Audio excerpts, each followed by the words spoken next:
Hi everybody, it's Chevy with Daily City Rec, and today we'll be making an easy coffee pudding that only needs 5 ingredients and patience. For your ingredients, you can use a cup of any coffee that you like to drink, some vanilla, 2 tablespoons of heavy whipping cream, 2 tablespoons of sugar, and a packet of unflavored gelatin.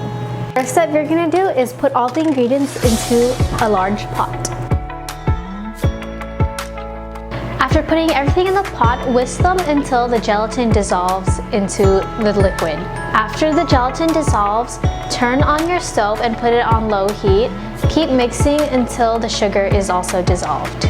Once everything has dissolved into the mixture, go ahead and put them inside your containers to be refrigerated.